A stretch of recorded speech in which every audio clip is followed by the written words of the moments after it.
Ayun na nga guys, nagkagulatan na guys. At nagdatingan ng mabilis ang ating mga ibon. As expected, iniisip natin na medyo malilate dahil nga sa may bagyo. Pero pagising nga natin ay napakaganda ng panahon guys. At talaga naman na nagulat na lang ako. Ang ating mga ibon na dapat sana iaabangan natin from Cabalaon yun ay dumating na. So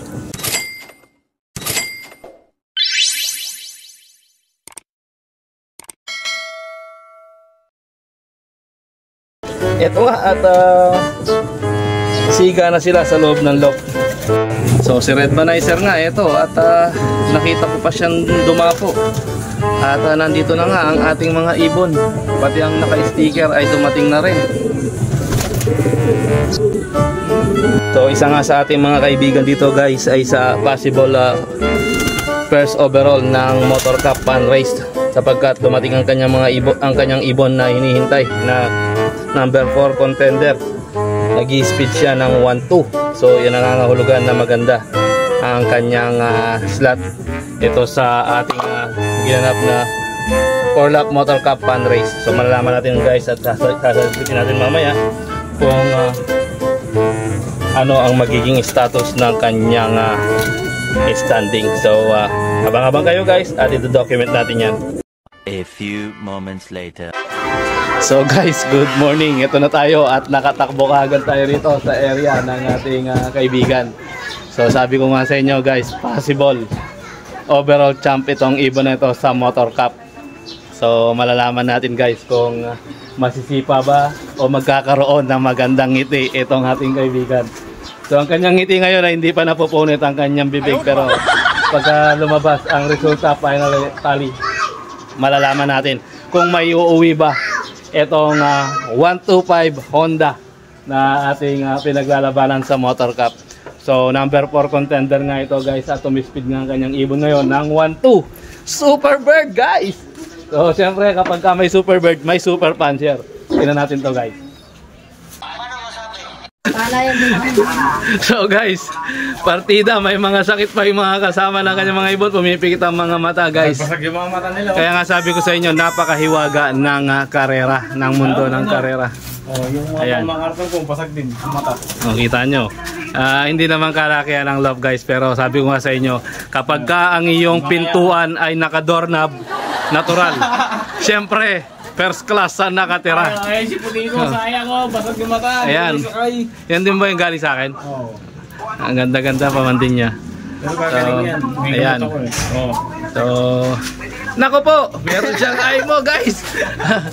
So, ayan nga guys, ang possible first overall ng Motor Cup Fan Race. Ayan po, baka sana wag nang masipa guys at kika nga sabi ko nga sa kanya lagi, positive lang tayo. So guys, ito yung ibon na pwedeng mag-possible overall sa ating Motor Cup. So ayan, netoy lang guys pero malupit.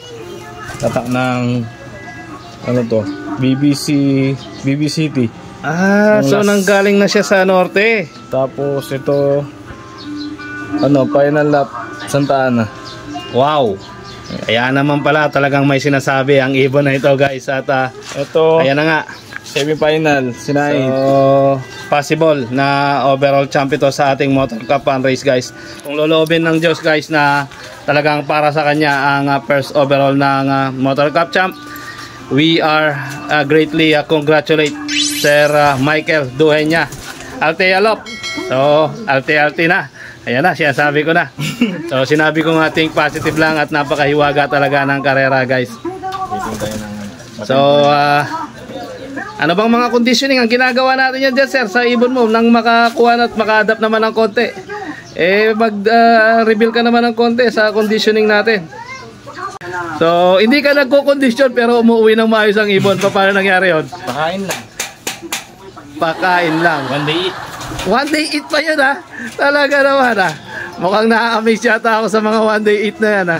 Hindi, one day eat lang talaga yan. Tignan mo yung mga tayo, konti lang oh. Talaga naman, pinagbabasihan talaga yung tayo no? Dapat konti lang yung mga pinatayo nila para malakas. Para magaan. Ganon, para konti lang talaga no? Mukhang nire-renovate mo yata itong loft mo. Sabog-sabog yung mga mata ng mga ibon. Mukhang ni-renovate mo yata itong lock mo. Tinaas ko lang. Ay, Yun yung oo. sa gilid, no? Oo. Kaya nung ginawa itong bahay, wala nang space. Kaya hirap din ako magpapasok. Natatambay siya doon, 5 minutes bago pumasok. Pero okay na siya, no? Okay, mas okay naman ito kumpara sa dati. Tingnan niyo naman guys ang kanyang Yung lock. bakal na lock ko, kusang nag-overall yung takbologan ko. So ito nga yung mga breeder ng ating kaibigan guys. So sabi ko nga sa inyo, napakahiwaga ng karera. Kaya pwedeng mangyari ang mga bagay-bagay na hindi mo in-expect. Ako nga sabi ko nga pag-akyat ko, bakit nandiyan na yung mga ibon. At nakita ko nga napakaganda ng panahon at maaga pa lang na-release. So yan guys, at possible first overall ng Motor Cup 4-lap fun race na ginawa. Ang last lap nga ay sa Caba, La Union. So abang-abang tayo guys kung ano ang magiging resulta ng nasabing karera. So napakadawag nga ng kanyang area at may mga tambay pang ibon doon. Ayan, may mga dumadaan pa nga rito. So kapag ka talagang para sa'yo at loloobin ay walang hadlang kung ano man. Malaki man, maliit ang loop. Sabi ko nga ay kapag inatigan ka ng swerte ay para sa'yo talaga. So abang-abang tayo guys at i-update ko kayo kung ano ang resulta ng karerang ito. So ito ang inyong lingkod, The Finest World. So always choose to be happy and be courteous to others, and let the Lord God Almighty be the center of our life. Bye for now and congratulations Altealop Michael Duhenya. God bless to all of you guys. Bye bye.